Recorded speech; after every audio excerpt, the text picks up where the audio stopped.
Hey guys, welcome back to another episode of my channel. So in this video I want to talk about male circumcision. So if you're interested in watching this video, just sit down, relax, and make sure you watch it till the end. If you haven't subscribed, do well to subscribe now.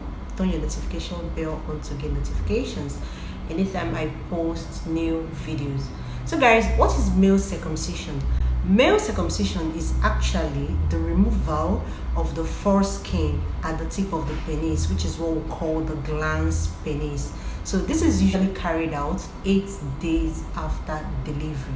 But there are some contraindications. What I mean by contraindications? Some conditions that we notice in newborn and we won't do it immediately. I'm actually going to be telling you those contraindications later in the video. First of all, let's look at the reasons for male circumcision. There are about 5 major reasons why we circumcise male children. So the first one is for easier penile hygiene. So people who are circumcised find it very easy to wash their penis when they are grown into adults. Unlike people who are not circumcised, they find it difficult to maintain proper penile hygiene. So what is the second one? It actually helps to prevent urinary tract infections. How does it prevent urinary tract infections? Due to proper penile hygiene, it won't be easier for them to contract urinary tract infections, unlike those who are not circumcised. And you know, urinary tract infections can actually lead to kidney problems. So it helps to reduce urinary tract infections. The third one is that it decreases the risk of sexually transmitted infections. So sexually transmitted infections are usually more common in people who are uncircumcised than male who are circumcised. So you can see it has several benefits. These are the reasons why we circumcise male child. So what is the fourth one? The fourth one is that it helps to prevent penile cancer. There's what we call penile cancer. That's cancer that affects the penis. Although it's rare, but it occurs. And research has shown that female who contract cervical cancer the more are those who have partners. They engage in sex, like their sexual partners are uncircumcised. So research has proven that if a female has a sexual partner who is circumcised, it reduces the risk of contracting cervical cancer. So the last one is that it helps to prevent penile problem. You find out that in uncircumcised male, their foreskin is actually very difficult or impossible to retract. This is known as phimosis. And due to that, there is inflammation of the foreskin, or what we call the glans penis. So these are the reasons why we circumcise male children. Let's look at some problems that the baby might encounter after male circumcision. Then you need to take the baby back to the hospital because they are not normal. The first one is if the baby doesn't pass urine within 12 hours of male circumcision, then it's abnormal because the baby should pass urine at least after 12 hours of male circumcision. The second one is if there is persistent bleeding.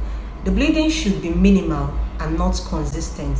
So if the bleeding is persistent and continues for a longer time, then you have to go back to the hospital because it's an abnormal bleeding. Then the third one is if there is a foul smell discharge from the tip of the penis, it's also abnormal.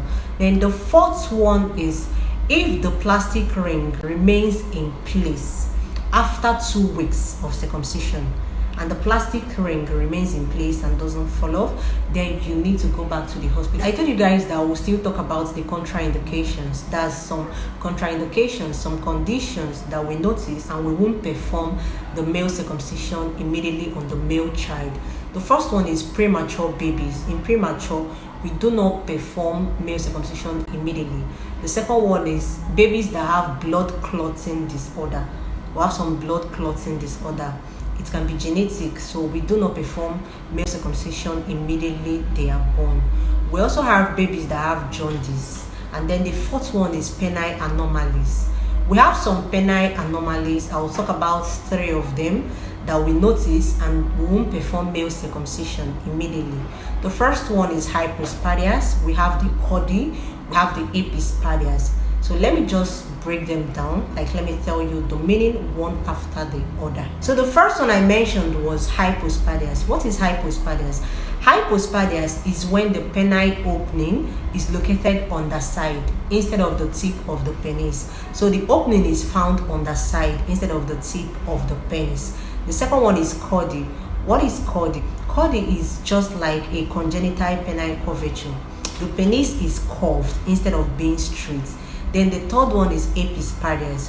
What is epispadias? In epispadias, there is problem with tubularization. So the urethral tube does not completely encloses very well, and there is an opening. So once there is problem with this tubularization, you find out that urine exits the penis from the wrong side instead of the tip of the penis. I hope you found this video useful. I hope this video provides you with the perfect knowledge you need for your male child circumcision. If you did like this video, don't forget to give it a thumbs up, like the video, comment on the video, share it out to your friends, and don't forget to subscribe to my channel if you're yet to. Do want to subscribe before leaving my channel, and see you again in my next video. Bye.